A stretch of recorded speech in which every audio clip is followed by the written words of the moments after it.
चौथा भजन संहिता। सो सर्वशक्तिमान परमेश्वर के धन्यवाद हो। हर बारी की तरह इस बार भी हम लोग मिलकर के परमेश्वर के वचन को में आगे चलेंगे। तो जब हम इस भजन संहिता को पढ़ते हैं, पिछली बार में भी 3 भजन संहिता 8 ही पद था और इस पर भी 8 पद है। सो हम सर्वशक्तिमान परमेश्वर को धन्यवाद देते हैं इन भजन संहिताओं के लिए, जो हम क्रमानुसार थोड़ा थोड़ा करके पढ़ते जा रहे हैं और इसे समझने का प्रयत्न कर रहे हैं कि प्रभु इन भजन संहिताओं के द्वारा हमें क्या कहता है। सो हर सप्ताह एक नई भजन संहिताओं को जब हम पढ़ते हैं, इस बार जो हमने भजन संहिता पढ़ा, निश्चय इसका लेखक कौन था? राजा दाऊद है।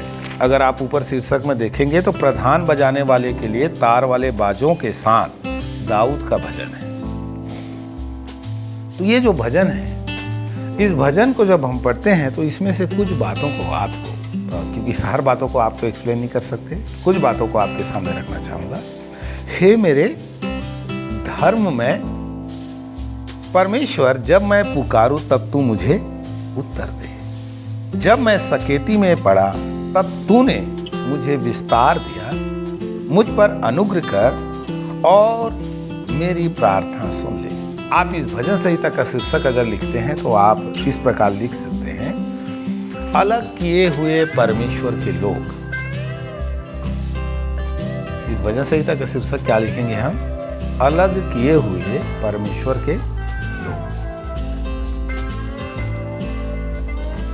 तो कैसे हम इस भजन संहिता को समझ सकते हैं? इसके लिए आप 7वां पद हम लोग शुरू करेंगे। इसका पढ़ने का हम लोग 7 पद से वापस आएंगे। तो 7 पद क्या बोलता है? देखिए, तूने मेरे मन में उससे कहीं अधिक आनंद भर दिया है, जो उनको अन्न और दाख मधु के बढ़ती से होता है।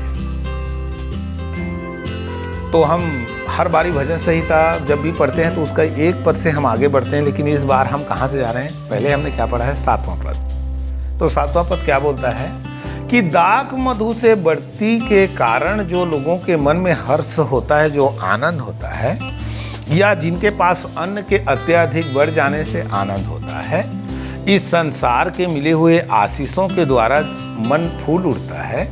लोग आनंदित होते हैं। उनकी जब आवश्यकताएं पूरी हो जाए, उनका जब मनोकामनाएं पूरी हो जाए, तब लोग क्या होते हैं जी? आनंद होते हैं ना। अगर हमारे जीवन में हमारी मनोकामनाएं पूरी हो जाए, हमारी इच्छा पूरी हो जाए, तो हम खुश होंगे नहीं होंगे? कितनी बार हम प्रार्थना करते हैं और प्रार्थना का हमें उत्तर मिलता है क्या? हर प्रार्थना का हमें उत्तर मिलता है? नहीं मिलता है। आप मसीह जीवन में जब से आपने प्रभु को अपना जीवन दिया, तब से लेकर आज तक अगर आप नोटिस करेंगे तो आपको कितने प्रार्थना ऐसे हैं जिनका जवाब आज तक नहीं मिला। अब नहीं मिला तो आप बताओ, हम आनंदित होते हैं, दुखी होते हैं? आनंदित होते हैं, दुखी होते हैं? जब हमें किसका जवाब नहीं मिलता? हमारी प्रार्थनाओं का जवाब हमें नहीं मिलता, तब दुखी होते हैं ना हम। क्या सोचकर? अब हमारे मन में एक बात उपज उठती है कि शायद परमेश्वर है या नहीं, और है तो मेरी प्रार्थनाओं का जवाब क्यों नहीं देता? होता है ना मन में तरह तरह की बातें हमारे हृदय पे मानो समुद्र में उठने वाली लहरों के समान हमें थपेड़े मारती रहती है और हम निराश हो जाते हैं। लेकिन अगर हमारी प्रार्थना का उत्तर मिल जाए तो बताओ आप फिर कैसे होंगे? है ना? फिर खुशी से हम तो खड़े होकर के क्या भी दे दें, गवाहियां भी दे दें। अगर हम आपको बोले नहीं नहीं नहीं बोलने की जरूरत नहीं, तो भी आप हमारे पास आकर के बोलने लगोगे, नहीं भैया ऐसे ऐसे हुआ है मेरे साथ। आप आनंदित होकर के उन बातों को हमारे सामने रखेंगे या अपने आनंद को व्यक्त करेंगे आप किसी न किसी माध्यम से, क्योंकि आपने जो बातें परमेश्वर के पास रखी और उसका जवाब आपको मिल गया। लेकिन ना मिलने के कारण हम उदास होते हैं। क्यों होते हैं? असल में हमारी इच्छा जो हम चाहते थे वो पूरा नहीं हुआ, इसलिए हम क्या होते हैं? उदास होते हैं। लेकिन अगर हमारी इच्छा पूरी हो जाए तो हम खुश हो जाते हैं। तो परमेश्वर का वचन यहाँ क्या कहता है? राजा दाऊद बोलता है, परमेश्वर मुझे उन लोगों के समान, जिन लोगों की इच्छाएं पूरी होती है, जिनका धन अधिक हो जाता है, जिनका खलिहान से उपज अधिक होता है, जिन व्यक्तियों के जीवन में अत्यधिक बहुतायत के कारण खुशी होता है, तूने उनसे बढ़ करके मुझे क्या दिया है? आनंद दिया है। क्यों? मेरा आनंद उनके समान नहीं है। उनको तो धन के बहुतायत से आनंद प्राप्त होता है, लेकिन मुझे धन के बहुतायत से आनंद नहीं, बल्कि मुझे तेरी उपस्थिति में क्या होता है? वो आनंद मिलता है। इसलिए तो वो कहता है 7वां पद में, तूने मेरे मन में उससे कहीं अधिक आनंद भर दिया है, जो उनको अन्न और दाख मधु की बढ़ती से होता है। तो ऐसा यह भजन संहिता का लिखने वाला क्यों कहता है कि तूने मुझे अत्यधिक आनंद से भर दिया है? इसका आनंद का जो सोता है वो कौन सा है? लोगों का आनंद का सोता क्या था? धन, बढ़ती, उनकी मन की इच्छाएं पूरी हो जाना, वो उनके लिए क्या था? एक खुशी का विषय था। लेकिन ये राजा दाऊद का खुशी का विषय क्या था? जो कहता है कि तूने मुझे उनसे कहीं अधिक आनंद से भर दिया हुआ है। तो इसको कहां से मिल रहा था वो आनंद, जो ये अत्यधिक क्या हो रहा था? आनंदित हो रहा था। अजी कहां से मिल रहा था इनको? तो उसके लिए प्यारो पद 3 हमें बोलता है, क्या कहता है? यह जान रखो कि यहोवा ने भक्त को अपने लिए अलग कर रखा है। जब मैं यहोवा को पुकारूंगा तब वह सुन लेगा। समझ रहे हैं आप? हम मनुष्यों के साथ में एक समस्या है, हमारे हाथ में जब होता है तभी हमें एहसास होता है। मान लो मैं समझाने के लिए आपको बोलना चाहता हूं, अगर हमारे पॉकेट पर 10,000 रुपए हैं, 10,000 है हमारे पॉकेट में, और आप कहीं जा रहे हैं, तो आप भरोसा रख सकते हैं पैसे के नहीं? आपके पास कितने हैं? 10,000 है। लेकिन अगर आपके जेब में नहीं है तो तब क्या मैं और आप खुश हो सकते हैं? अरे भाई, एक है ना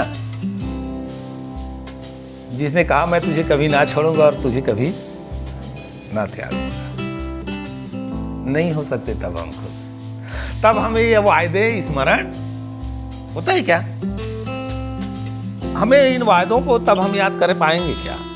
जब हमारे पास है नहीं। जब हो तब तो याद करेंगे बहुत बार, परमेश्वर ने दिया है मुझे बोल करके हम तब याद करेंगे, तब शायद हम खुश भी हों। लेकिन जब हमारे पास नहीं है तब क्या मैं और आप खुश हो सकते हैं? मुश्किल होता है। क्यों मुश्किल हो जाता है जी?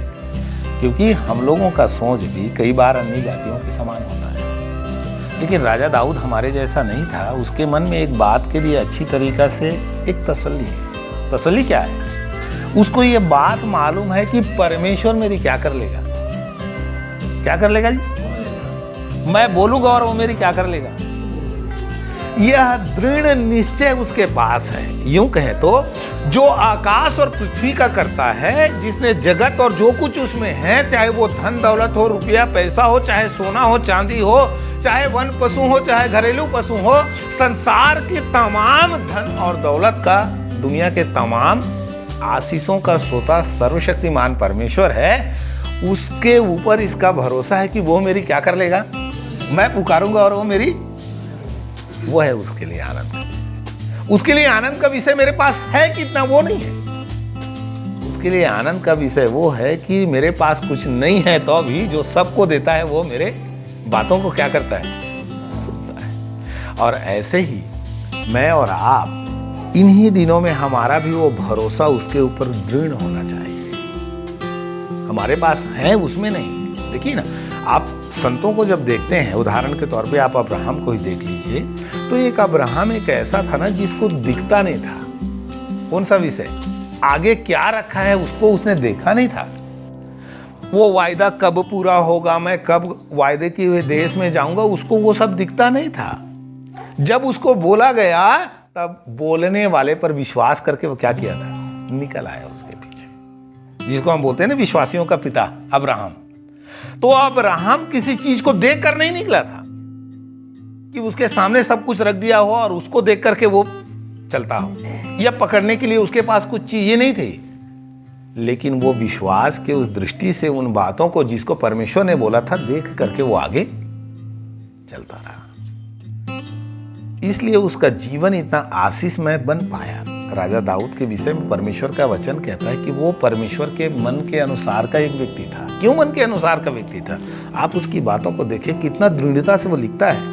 कहता है यह जान रखो कि यहोवा ने भक्तों को अपने लिए अलग कर रखा है। और इतना ही नहीं, आगे वो कहता है जब मैं यहोवा को पुकारूंगा तब वो मेरी क्या कर लेगा?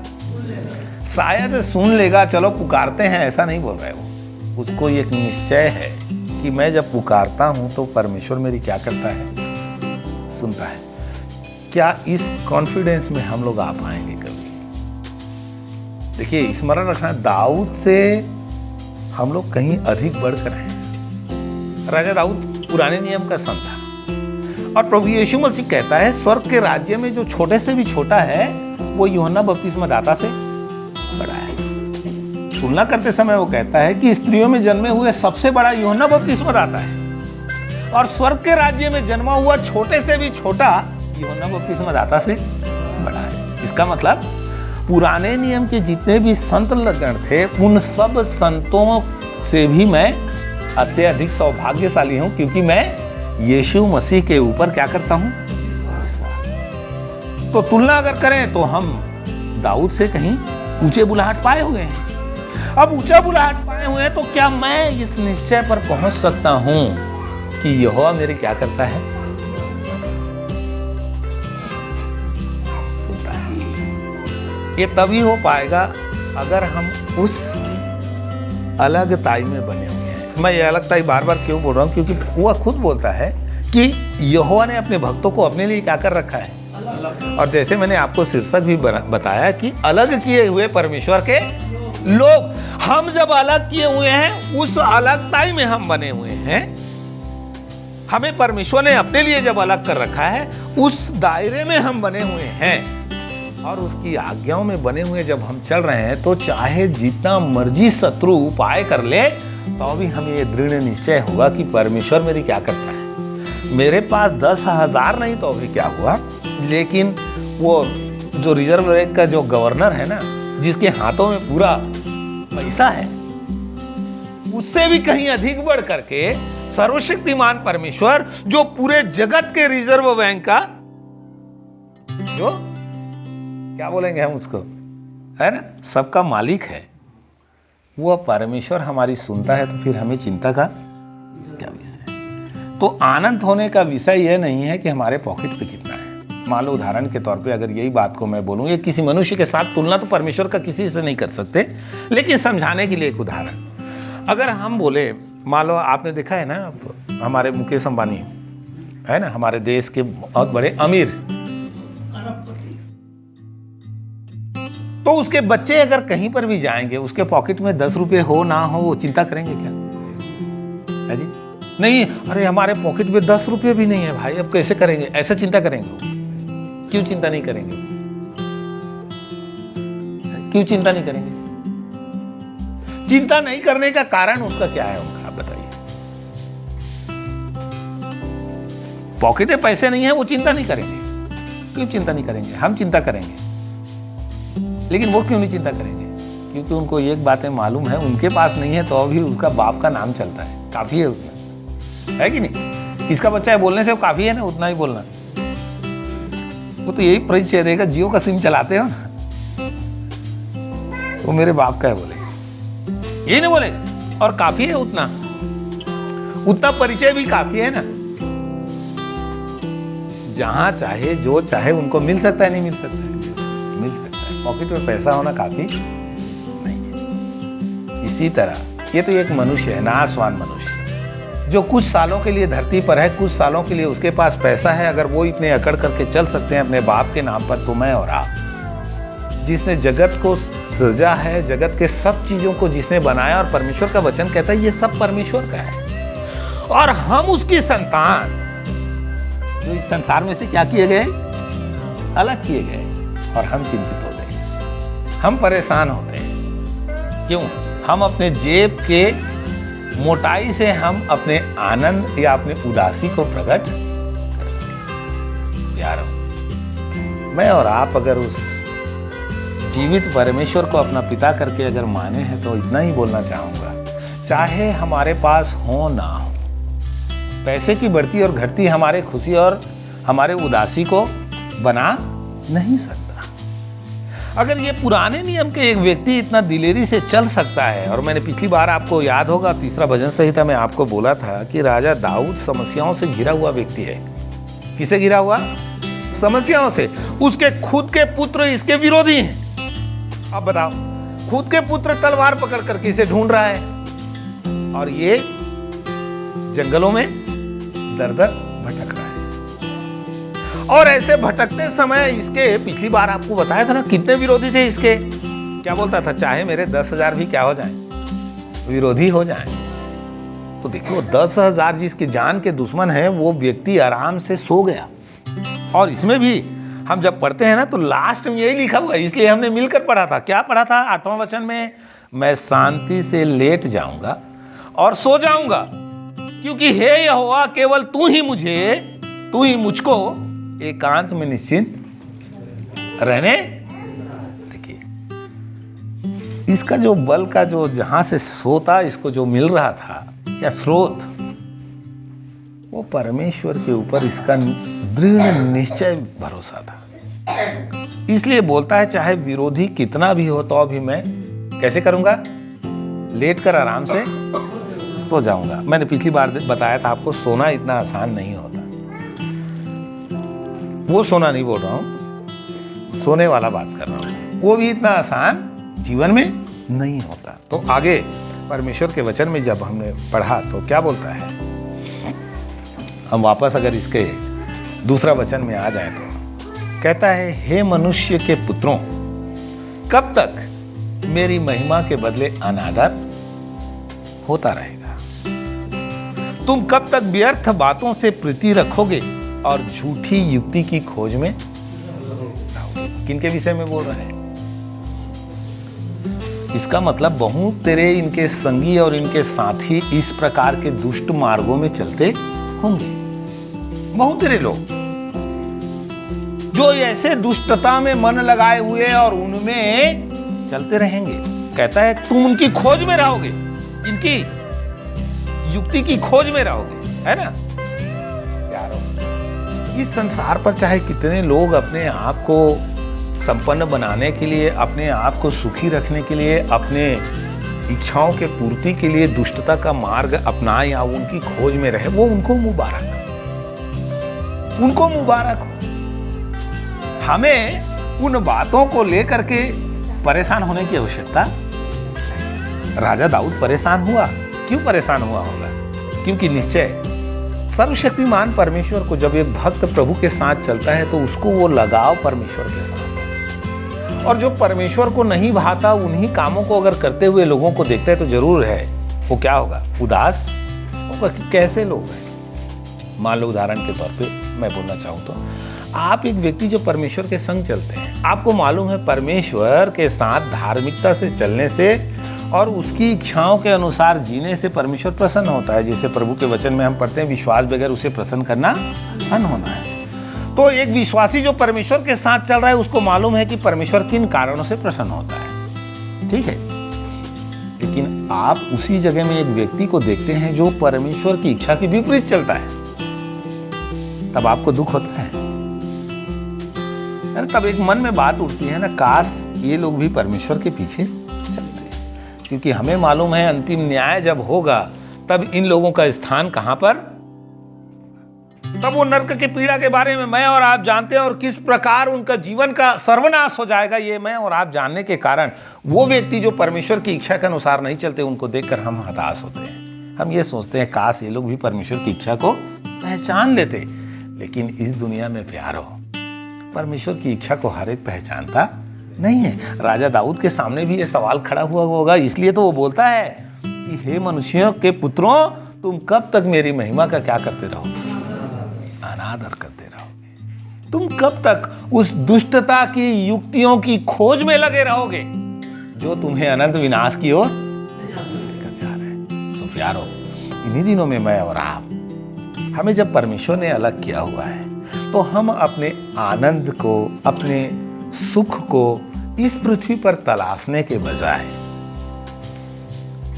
बढ़ती और घटती हमारे मुंह पर की चमक और उदासी को प्रकट करने के बजाय हम अपने परमेश्वर में अगर बने रहे तो निश्चय ये राजा दाऊद की तरह, चाहे हमारे विरोधी 10,000 हो या 50, हम आनंद से प्रभु के साथ चल सकते हैं। और हमारा आनंद का स्रोता इस संसार से ना होने के कारण इस पृथ्वी के धूप छांव से हमें कोई लेना देना, तब भी मैं आनंदित रह सकता हूं जब मेरे पास कुछ है, और तब भी मैं आनंदित रह सकता हूं जब मेरे पास कुछ, क्योंकि मुझे इतना मालूम है मेरा पिता जिसने मुझे इस संसार से अलग किया हुआ है वो मेरे लिए पर्याप्त है। चाहे वो मेरी प्रार्थनाओं को सुने या ना सुने, जरूरी नहीं है। कई बार तो हम यही सोचते हैं ना, हमारे साथ भला है तभी हम प्रभु को धन्यवाद करेंगे, और जिस सप्ताह भला ना हो उस सप्ताह क्या करेंगे? फिर हम चुपचाप बैठे रहे। क्यों? इस सप्ताह हमारे साथ तो भला, वो भलाई में भी और मेरे जीवन में आने वाले कष्टों के द्वारा भी मेरे लिए भलाई का बना। जरूरी नहीं है सब कुछ ठीक हो तो ही, जरूरी नहीं है मेरी प्रार्थनाओं को सुने तो ही, वो ना सुने तो भी मेरे लिए एक भला है। भला किस लिए? क्योंकि वो मेरे भूत, वर्तमान और भविष्य सब कुछ जानता है, इसलिए वो मेरे लिए भला है। आइए हम भी राजा दाऊद की तरह चैन से सो जाएं। सोने का मतलब प्रभु में वो विश्राम करें। यही तो था राजा दाऊद का बल का राज। इसलिए वो कहता है मैं शांति से लेट जाऊंगा, उसे चिंता नहीं। वो शांति से क्यों लेट जाएगा? बोलता है लेटना काफी नहीं, वो सो भी जाएगा। और क्योंकि ये हे यहोवा केवल तू ही मुझे एकांत में निश्चिंत रहने देता है। कितने वर्ष हो गए मुझे और आपको इस प्रभु को जाने हुए, क्या हम इस प्रकार के शांति को अपने जीवन में अनुभव कर पा रहे हैं? अगर नहीं तो मुझे इतने दिन हो गए प्रभु प्रभु कहकर क्या फायदा? अगर मैं भी अन्य जातियों के समान चिंतित होकर के हताश हो जाता हूं, क्या वो मुझे दे तो ही भला है? अगर ना दे तो क्या इतना मेरे लिए काफी नहीं कि मैं उसका पुत्र हूं, मैं उसकी संतान हूं? क्या इतना मेरे लिए काफी नहीं है? क्यों मैं उदास होता हूं? हालेलुया, जो कुछ है वो सब कुछ पिता का है।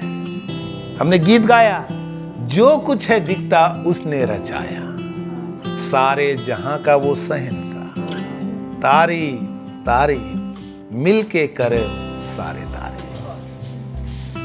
यीशु की है जो प्यारा मुझे। प्यारो, आप चिंतित होते हैं, आप हताश हो जाते हैं। क्यों? आपको लगता है उसने आपको छोड़ दिया है, वो आपकी सुनेगा नहीं। अगर हम उस दायरा में जिसमें रहने के लिए मुझे और आपको बुलाया गया है, अगर उसमें है तो यह निश्चयता भी मेरे मन में होगा कि वो मेरी सुनेगा। अगर उस दायरा से हम भटक गए हैं तब तो हमें सहारे की आवश्यकता पड़ेगी कि हमारा वो सुनेगा नहीं।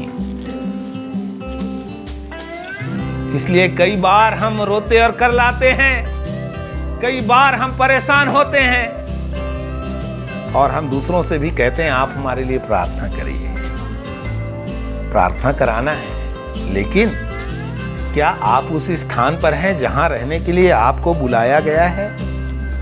जहां रहने के लिए आपके पिता ने आपको एक बड़ी ऊंची बुलाहट दे करके बुलाया है।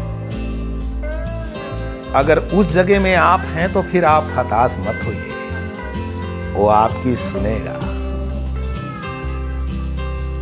तब आप चैन से सो सकेंगे, तब आपके मनों में वो चैन होगा, तब आपके हृदय में वो आनंद होगा जो धन की बढ़ती और घटती से नहीं, वरन स्वर्ग से मिलता है। आइए हम प्रभु के चरणों में प्रार्थना करें कि पिता तू मुझे अपनी अनुपम शान दे दे, जैसे दाऊद को दिया। प्रभु वो शत्रुओं से घिरे होने पर भी वो आराम से सो पाया। प्रभु मेरे जीवन में जब बीमारियां आ जाती हैं, मेरे जीवन में जब तकलीफ आ जाते हैं, लोग जब मुझे बुरा भला कहने लगते हैं, लोग मेरा विरोध में जब खड़े हो जाते हैं, लोग मेरा जब अपमान करते हैं, मैं हताश हो जाता हूं। मेरे मन में वो चंचलता उड़ जाती है। प्रभु मैं रात को भी करवटें बदलते रहता हूं। अकेला रहूं तो भी मैं हताश और उदास और निराश हो जाता हूं।